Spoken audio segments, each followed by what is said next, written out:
ladies and gentlemen, boys and girls, to another episode of Paradise ASMR. On today's episode, we're going to continue with the 12 positive habits of spiritually centered people. The simple methods to transform your life. And we are going to continue from simple habits, powerful results. So, if you like what you see and hear, be sure to like, share, and subscribe for more of this feel good, real good stuff. Alright, so let's get to it.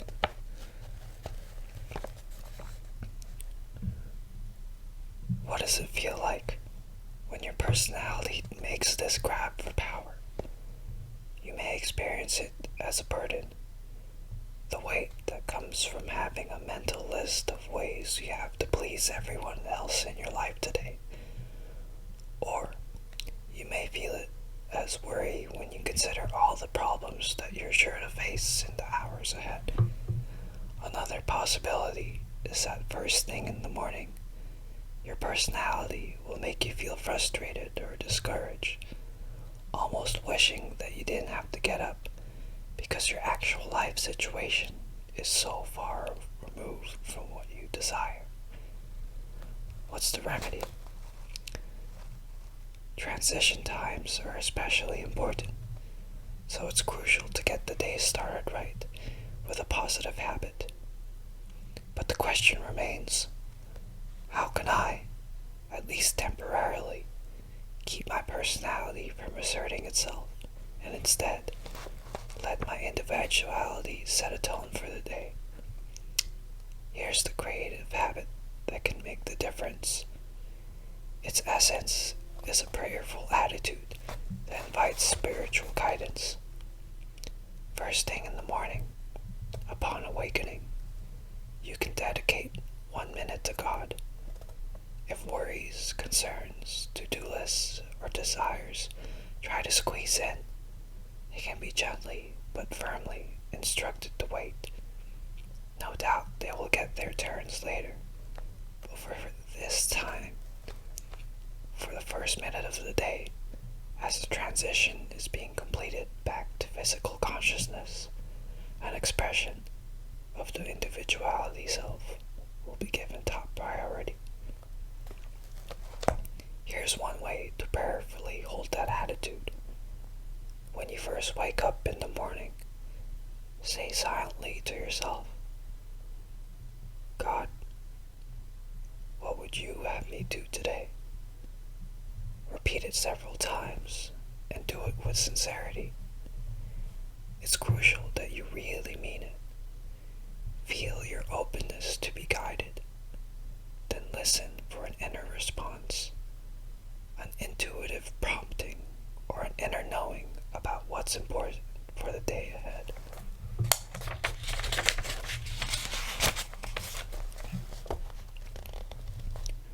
Let your individuality self function clearly and be intuitively receptive.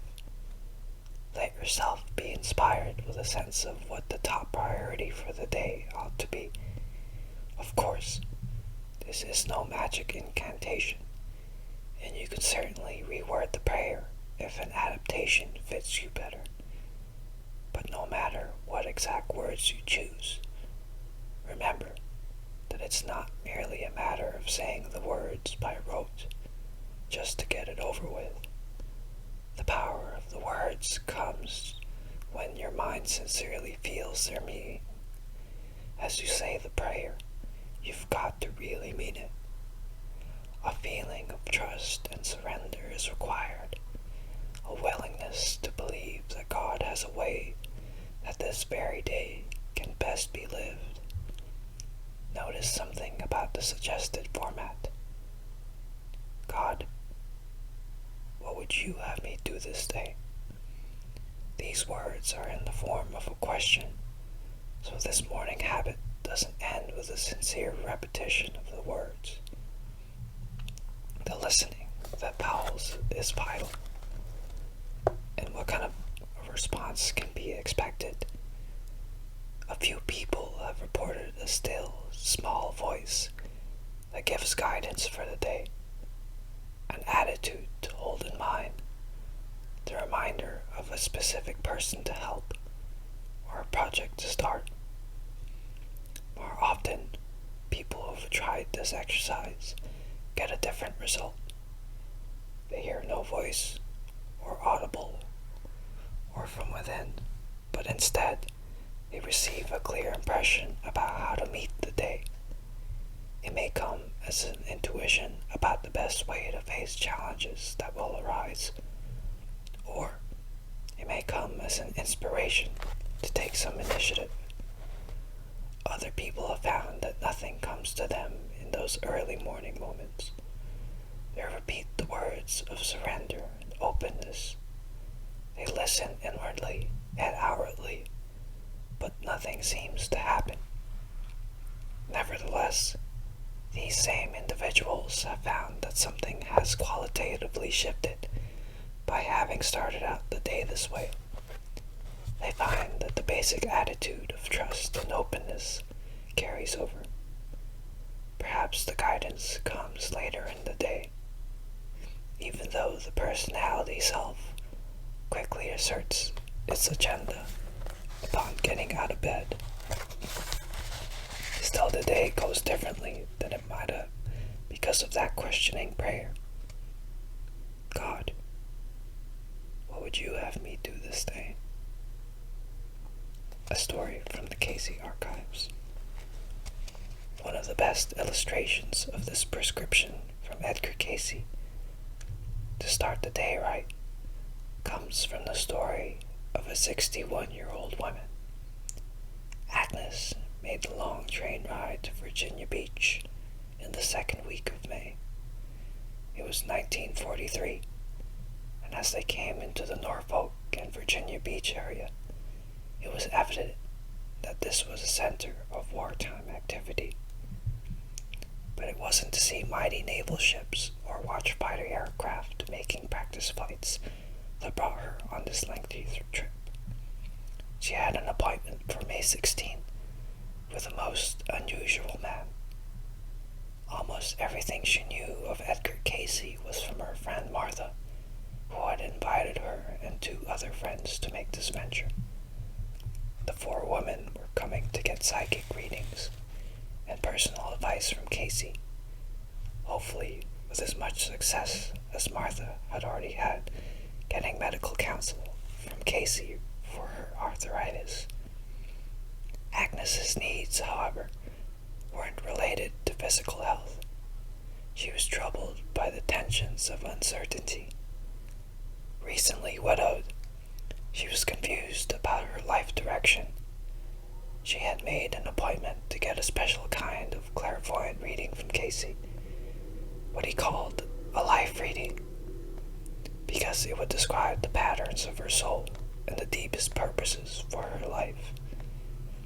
Agnes had been told that she could be present to hear the reading from Casey, even though it was more customary for him to do his psychic work at a distance and have his secretary send the transcript of all he said from the trance state. She knew what it would like to take to begin to diminish her anxieties about the future. Already scribbled on a piece of paper in her purse were 4 questions she had hoped to ask at the end of the reading. Where should I live in order to be of the most service? Toward what sort of work or endeavors should I direct my energies? Am I correct in feeling that I have some sort of writing talent to make use of? How can I discipline myself at my age to do what is mine to do? On May 16th, at 4 o'clock in the afternoon, she got her chance. Seated comfortably in Mr. Casey's study, she watched the most remarkable series of events in her life. With his wife his secretary Gladys in the room as well. Casey took a few short moments for prayer and then lay down on a couch. As Agnes watched, it looked to her as if he was simply falling asleep to take a nap. But no sooner had he begun to drift off than Gertrude recited a hypnotic-like suggestion out loud, words that instructed Casey's higher mind to find the records of Agnes's own soul and its intentions for this lifetime. For the next 45 minutes, Edgar Casey spoke from this trance state.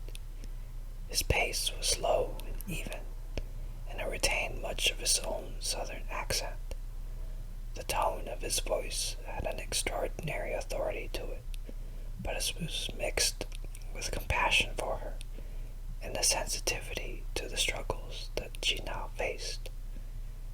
Her key talents and skills were described, then her weaknesses and faults were gently portrayed, and then near the end of his psychic reading, her special gift was outlined, the most creative kind of service that she could undertake to be helpful to others. This mission of her soul involved the publication of books and articles that would be useful and uplifting to men, women, and children.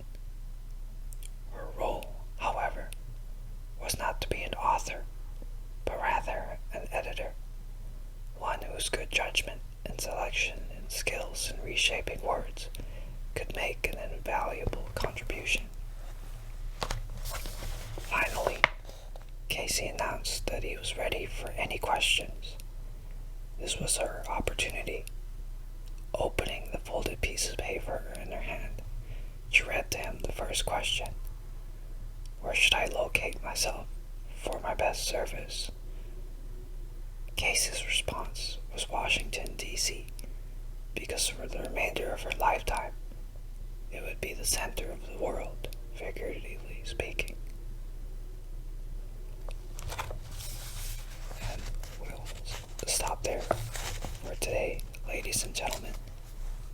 If you like what you hear and see, be sure to like, share, and subscribe for some of this real good, feel good stuff.